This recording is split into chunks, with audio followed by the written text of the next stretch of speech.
First skin டைப்புக்கு ஏற்ற மாதிரியான makeup என்ன, அவங்களுக்கு எதை போட்டு அலர்ஜி வரும், ஃபர்ஸ்ட் அவங்களோட வந்து டிஸ்கஸ் பண்ணணும் ஒரு பிரைடோட. உங்களுக்கு இதெல்லாம் ஒத்துக்குமா, இதுக்கு முன்னாடி மேக்கப் பண்ணிருக்கீங்களா இல்லையா.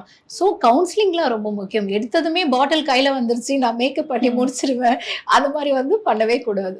ஸோ இப்போ பிரைடல்லாம் எடுத்துக்கிட்டா வந்து சில பேத்துக்கு ஃபேஸ் ரொம்பவே அவங்க ஃபேரா இருப்பாங்க. அப்போ வந்து மேக்கப்லாம் போடும்போது பயங்கர பிரைட்டா இருக்கும். அடையாளமே தெரியலையப்பா அப்படின்னு வந்து சொல்ற அளவுக்குலாம் வந்து மேக்கப் போடுறாங்க. அதெல்லாம் வந்து ஒரு பெஸ்ட் மேக்கப்னு நினைக்கிறீங்களா? Yes absolutely it's called worst makeup. ஏன் அப்படின்னா ஆல்ரெடி ஃபேரா இருக்கிறவங்கள மேலும் ஃபேர் ஆக்க கூடாது. ஃபேரா இருக்கிறவங்கள கொஞ்சம் அவங்களுடைய சில பேருக்கு ரொம்ப வெள்ளையா இருந்தா வந்து போட்டோஸ்லயும் நல்லா இருக்காது, நேர்ல பார்த்தாலும் நல்லா இருக்காது. அப்போ ஃபேரா இருக்கிறவங்களுக்கு என்ன பண்ணணும், வெரி ஃபேர் அப்படிங்கிற ஒரு டோன் அவங்க வந்து சூஸ் பண்றாங்க. இது அப்சல்யூட்லி ராங். ஃபேரா இருக்கிறவங்களை வந்து ஃபேராவே காமிச்சிடுங்க, இல்லைன்னா ஒரு ஸ்கின் டோன்ல பண்ணிடுங்க. ஸோ இதுதான் வந்து நல்லா இருக்கும், பார்க்கறதுக்கும் ரொம்ப அழகா இருக்கும்.